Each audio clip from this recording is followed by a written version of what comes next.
Hey everyone, what's going on? Welcome to the Content Crash Podcast. I'm your host, Dan Hartnack. With me, as always, Kino Eastman. Kino, what's going on? I'm good.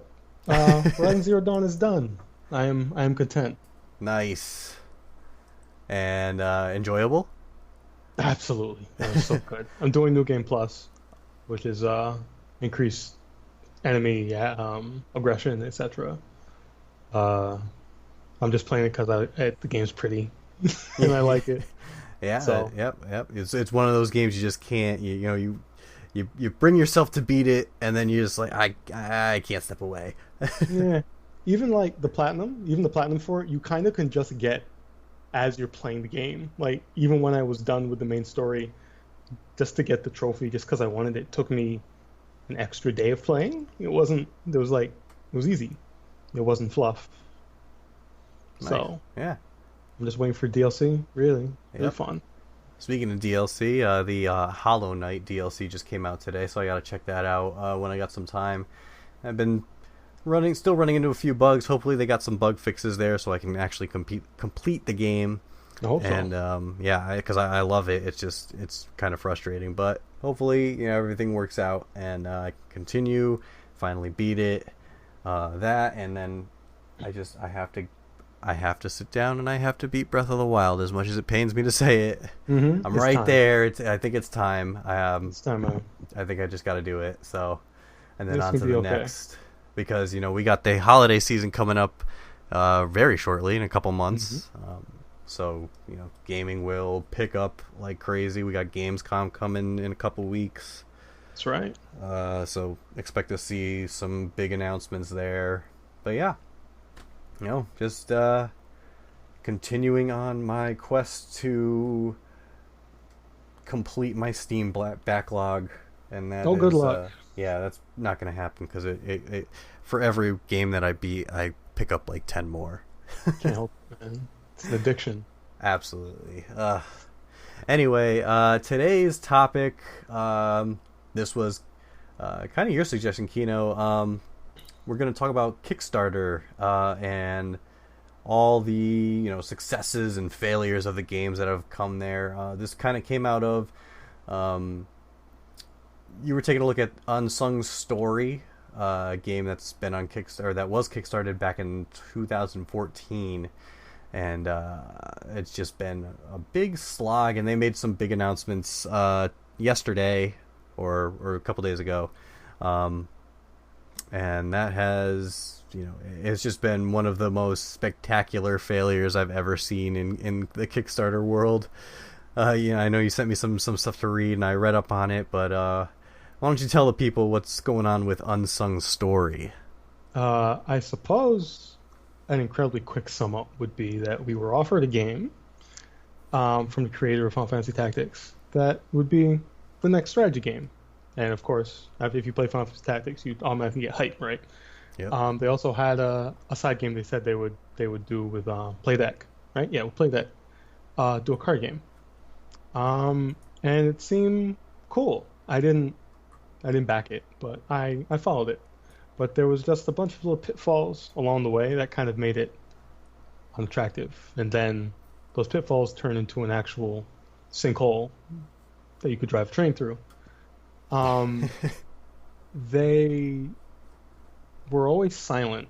They always had a lot of promises talked about, never promises given. At one point they got rid of the creator of Final Fantasy Tactics. Didn't work on it anymore. They wanted to integrate a PvP aspect, which no one asked for. The card game was being more talked about than the strategy game itself.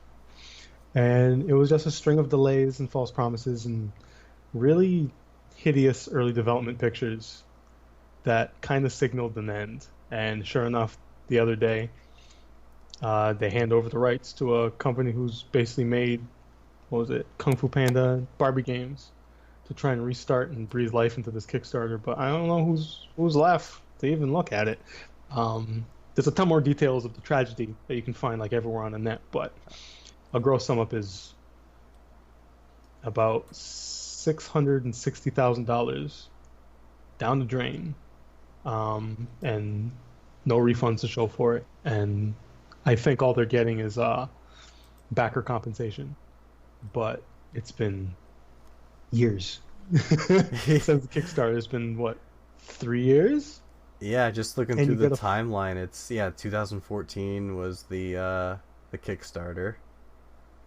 Um, yeah, it's been a slog, and it's just been delay after delay. hmm I'm trying to find what's the name of the company that has them now.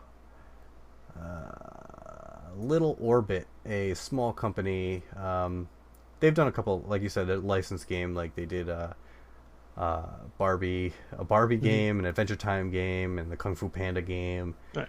Like if you take a look at their website, it's like super childish kind of thing. So to take on something that's a bit serious. The other thing is, looking at what Playdeck is, looking at their history, they are a board game developer. They have hmm never released a video game before. So that's a weird choice to go with. I know you had said that there was like a card game to go with it, but Yeah. was that supposed to be an online card game, or was it just like an actual Yeah. real? I think it was supposed to. They wanted to bring out a card game and a strategy game as the Unsung Story universe. Okay. And then they started talking more about the card game than the strategy game. And then they lost the creator of Final Fantasy Tactics. And then the game was just kind of in this mushy purgatory state. I don't even know what it was supposed to be at one point. But Playdeck being on board for, it seems like a double release of one game is really weird concept. Yeah, it's a big mess. And so now, yeah, I'm reading the response that Little Orbit, or the announcement that they put out when they. So it looks like they bought the rights to the game. So that means Playdeck basically took that $660,000 and just ran with it. Mm-hmm. Like you said, there's nothing to show for it, besides some terrible screenshots. Reading an article here, it remains unclear what Playdeck did with the 660,000 they raised in Kickstarter. All we have from Little Orbit saying that the people who have Kickstarted will receive something when they finish their development cycle. Whether that's going to be what they were What's promised, or we have no clue. Mm. So, so yeah, this story, it's been making the rounds in the past 24 hours, and it just kind of got you thinking, what's going on with Kickstarter, and really, looking at the Kickstarters through the few years that it's been a thing, there have been many, many, many failures compared to success stories. So it's now it's kind of like, where does Kickstarter stand? What can we do, as gamers, to kind of ensure we're not going to get shafted like this anymore? Which is hard. That's a tough question, because Yeah. you don't know, especially with new development studios that have never done anything before. Those, you see all those pop up all the time, and they have like maybe one like figurehead who's been involved in some games back in like the 90s, or even kind of more recent stuff. But there's no guarantee where your money's gonna go. They put out their goals. Once they reach their goal, it's their money. There's no consequence for not delivering, as far as I know, with Kickstarter, which is, I think that's just a big glaring design flaw with Kickstarter, I guess, Mm-hmm. if for lack of a better term. Once they get their money, that's it. You just got better cross your fingers and hope they deliver, kind No of. kidding. um, So yeah, this Unsung Story thing is just like, it's got everybody hurt who backed it. You know, I was reading through some comments and some threads and stuff, and there's people that, you know, they backed like hundreds of dollars into it. Like, there was one kid that was like, I'm never gonna get my $250 back. I'm like, really? Wow. Yeah. I mean, you know, that's a lesson that kid's gonna learn. Mm-hmm. But you know, does Kickstarter have an accountability that they should start holding these studios to, and how can they go about that? It starts to become a slippery slope when you start talking about consequences. So, but yeah, back to just other Kickstarter failures. You know, another big one that's been, it's been popping up all over in the news. Every few months, it just kind of comes back into the limelight of the news, and like how bad of a Kickstarter was. Mighty Number 9. So this game, it I think it's a little above the Unsung Story because it actually has something to show for it, even though something is you know, trash. At least they delivered a game, is what you can say to that. So yeah, that was, if people don't remember, Mighty Number 9 was supposed to be a spiritual successor to the Mega Man franchise. It had a couple people from the Mega Man franchise who worked on it in the past working on it. They raised an incredible amount.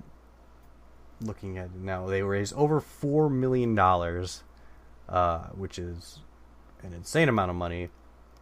But ultimately, what they delivered does not reflect a $4 million development cycle. And it kind of begs the question, where did all that money go? And why isn't this a better product? I still haven't played it personally. I've seen YouTubers play it, and I just see it pop up every now and then. They just met I just saw last week they actually released the actual physical box version of the game. Well, I should say version. It's just they sent you a box that wasn't even put together. Like, it was in a plastic bag. You had to take it out and actually fold it together. So they delivered a physical copy of, well, a physical box of the game, but you had to assemble it. And even then, the box was too small for the instruction manual to fit in. No, that's so sad. So yeah, it's just, you know, failure after failure. Unbelievable. It with that amount of money that they raised, I can't imagine how people who actually backed it for significant amounts must feel right now. You know, if you got in and you know, at the lower levels, maybe you can justify whatever, lesson learned. But you know, Kickstarter has their levels where it's, you know, $20 for the game. I'm just giving examples. $20 for a game, $50 for your game, and I mentioned in the credits, and then they go up to hundreds and thousands of dollars for some tiers where, you know, you spend $1,000 and they'll fly you out to the studio for a day and dinner with developer, things like that. So some people actually back at those price levels, and how they must be feeling now is I can't imagine what they must be feeling now. That's $1,000 down the drain. It's unbelievable, but you know, it's those people's money. They can do what they want, and hopefully they just learn a lesson and move on. And hopefully they didn't break the bank to do that. Well, that's a bank breaking number. For me, it is. Yep, definitely. So yeah, I you know, Kickstarter definitely has its flaws, and it's shown time after time. Getting to another game, there was Yog Ventures. I don't know if you've heard about that one. There's a gaming channel called Yogcast. They announced a game of their own, and the developer was a first-time developer, and they missed deadlines, and they had a lot of money go to certain people who just kind of ran off with it. It was that was a disaster. What else was bad? Red Ash. We were talking about this a little before the podcast. Yep. This was supposed to be the spiritual successor for Mega Man Legends. Another one of my favorite games, because Mega Man. I love Mega Man. And this ultimately just it failed to reach its Kickstarter goal. But the anime part of it was supposed to be a game and an anime. The anime got funded, but the Kickstarter for the game didn't. But so far, it's been silent on the anime front. It was Kickstarted back in 2015. It's been 2 years. Nothing to show for it. Yeah, that Kickstarter scared me when it first appeared. Absolutely, I just walked backwards. Yeah, it's definitely a red flag. It was more of to me, it kind of screamed like just a glorified pre-order. Right. Even then, that's even being generous to it, because you don't even have a real game to put out to pre-order. It's just like, here's what we want to do. Give us money and we'll try to do it. As opposed to, this game is coming out, give us your money and we'll give it to you. So, yeah, it's Kickstarter has created an environment where certain developers can just kind of get away with stealing money, essentially. That is to say, there are success stories. We were talking about Darkest Dungeon that came out. Mm-hmm. It was a successful Kickstarter, and it is absolutely fantastic game. The developers can't be more generous than what they do. They put out frequent updates, and they kept everybody informed, and they put out a solid game. I've sunk so many hours into it. I know you've sunk hundreds of hours into it. An embarrassing amount, yes. Yeah. That's one of the success stories. Another game I always look to as kind of like the model for the success of a Kickstarter game is Shovel Knight. Game was absolutely fantastic, and they keep pumping out updates and free DLC from the goals that they hit. So the game was I haven't Kickstarted anything, but I did eventually buy it when it released. But I followed the Kickstarter. I saw all the goals that they were reaching, and I was like, wow, this is, hopefully they actually deliver. They delivered the game. I played it. It was amazing, and I was like, okay. They did promise other goals. Yacht Club Games, that's the developer. They promised other goals above this, to add some more content, new campaigns, or new heroes to play, or new knights to play, if you will. And I was like, well, if they don't deliver, you know what? The base game was super solid, and it's unfortunate that they can't meet their promises, but they did. They absolutely did. They Mm-hmm. So far they've released 2 playable knight characters, which is it's the same levels, but the way they play mechanically is totally different, and it's like you're playing a brand new game, and it's phenomenal. And they've been nothing but communicative to the fans, and have kept everybody informed to the best of their ability, and they've just been killing it. And I commend them for that. It's always nice to see a developer actually interacting with people, and I remember I don't know if it was last year or the year before. I was watching All Games Done Quick marathon, and one of the one of the players there was doing a Shovel Knight speed run, and the developer actually called in while he was doing it, and they were talking, over Skype and everything. And as he was running, he was like asking him questions about the game, and the guy was super nice. It was an awesome thing, and it's just so nice to see the developer have that much passion that they would actually call in and take the time to just converse with the community about their game. It was awesome. Yeah, it's rare. Yeah, it was. I've never seen anything like it, and it was just an awesome thing to experience at the time. So yeah, there are success stories. There are the failures, and then there's the unknowns, which we still have out there now. There are a couple games out there that are very high profile, that are getting closer and closer to becoming. They're on that line of, if they don't deliver soon, it's going to be a failure. If they do deliver and it's not good, it's going to be a failure. I'm talking about games like Bloodstained: Ritual of the Night. Yeah.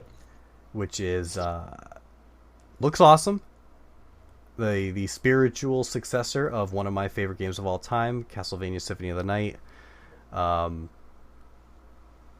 So they released a demo kind of recently. I saw a playthrough of it. It looks decent enough.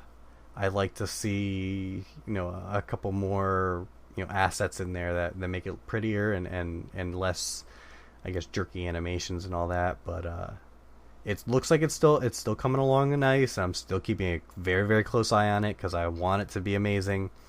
I'm still a little hurt from the art style change. I know they had to do it I'm pretty sure they had to do it for budget. Yep. The whole hand-drawn thing must cost far too much, but a little sad that I didn't get to see that. That's kind of where I was for a while, but I've accepted how it looks now. I just kind of want to see where it's going. Yeah.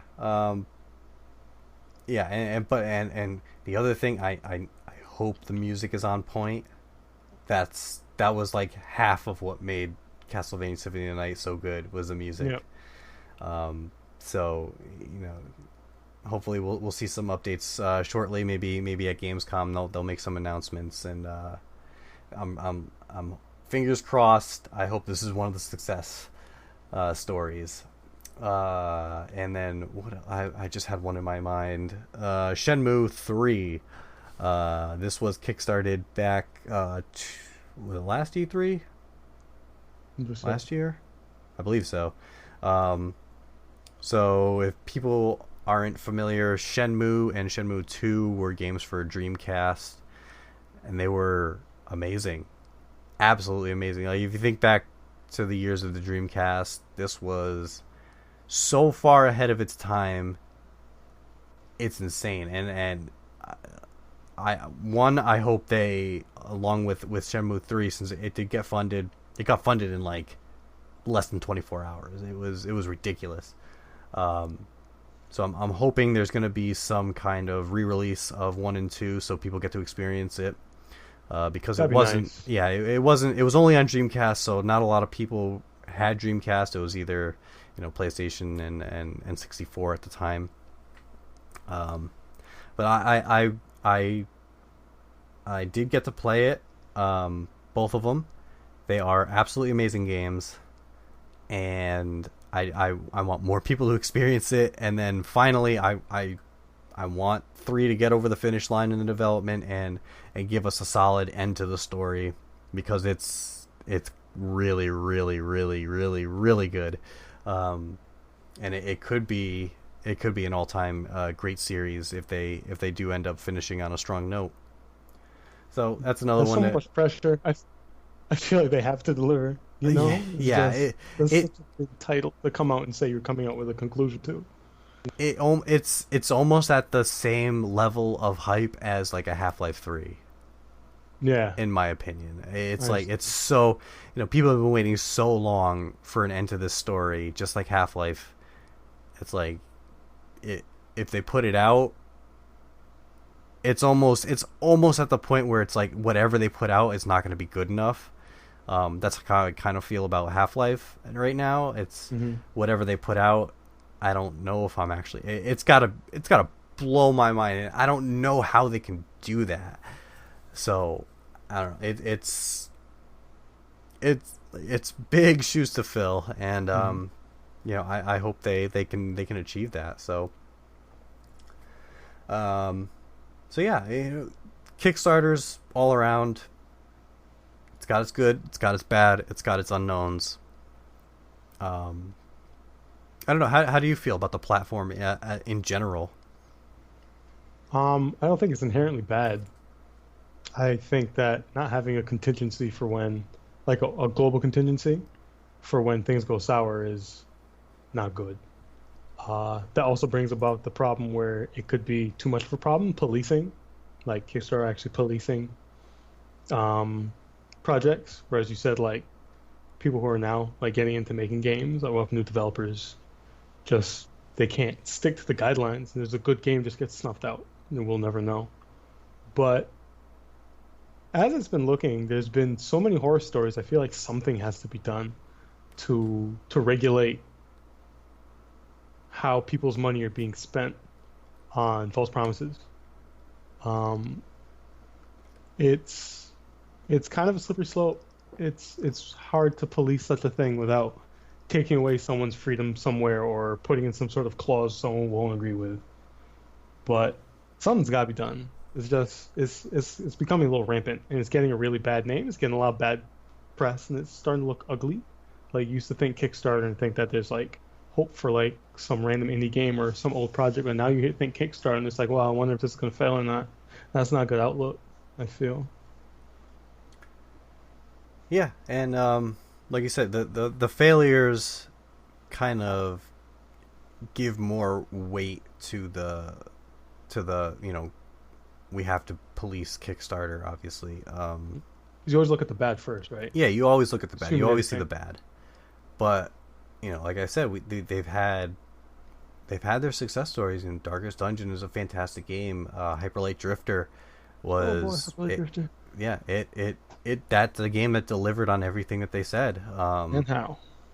Yeah, and then some. It's phenomenal. Hollow Knight, game that I'm playing through right now, and you've played through. It's another success story. It's just the bad ones really, really bring down the rest of it doesn't let the whole platform shine. It gives the platform a black eye, and that's kind of a shame because I want to see these indie developers pump out great games, but the bad ones that run away with your money cause people to not give the good ones their money. It's I think Kickstarter as the concept starting off was a great concept, but now they have to do some refining to kind of keep it as powerful of a tool as it is.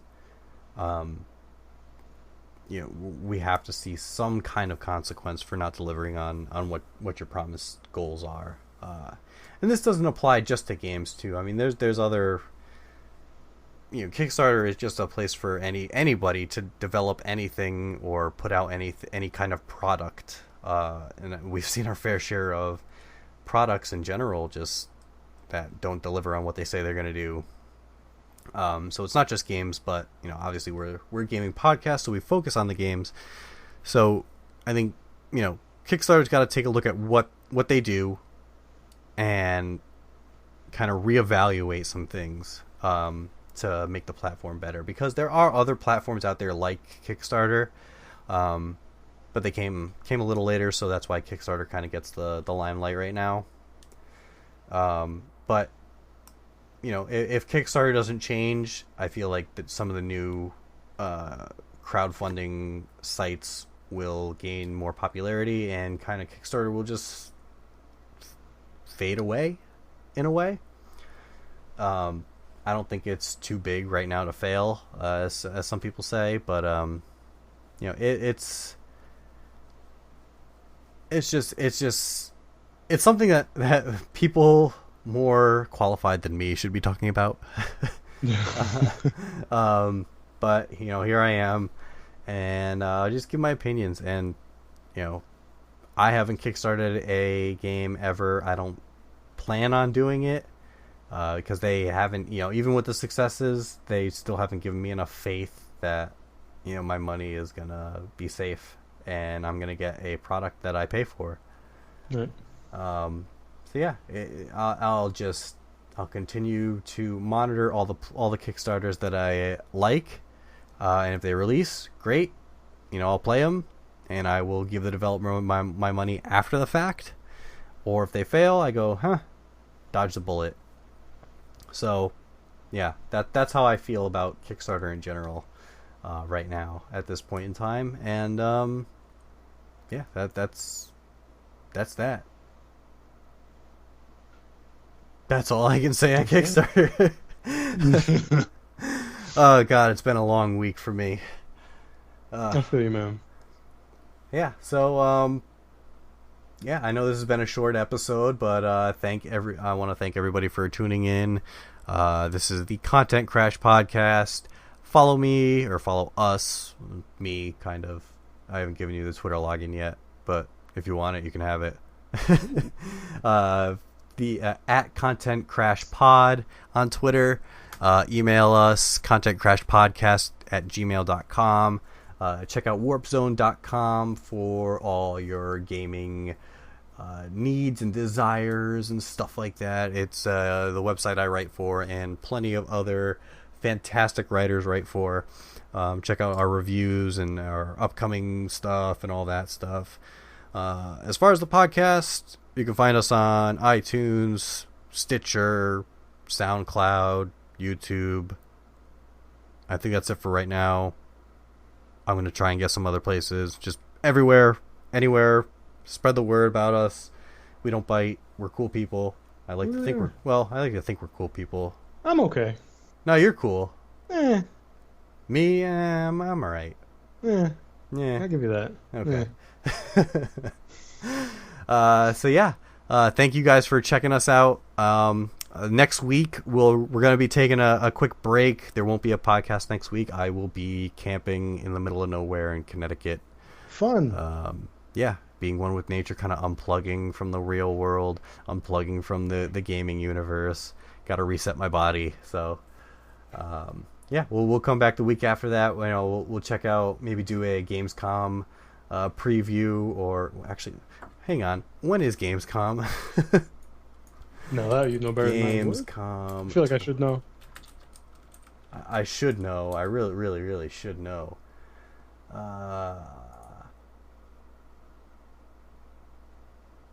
Okay, so Gamescom is the 23rd, 24th, 25th, and 26th of August. So yeah, next week we'll come back with or not next week, the week after next, when we come back, we'll do a preview of Gamescom, and then we'll follow it up with what's going on at Gamescom, and then kind of gear up for the holiday season to hit. My poor wallet. Yeah, my poor wallet. Gotta pick up a Switch, maybe, hopefully, if I have. Oh, my poor wallet again. You should have said. Yeah, as long as I don't have moths in my wallet, I'll pick up a Switch. Or maybe I can unleash my moths and they can go like into a store and collectively just grab one and fly out with it. Do it. I hope that works. All right, I'll assemble my moth army. Good idea. All right, guys. Thank you for checking us out again, and we will see you next time. Take care.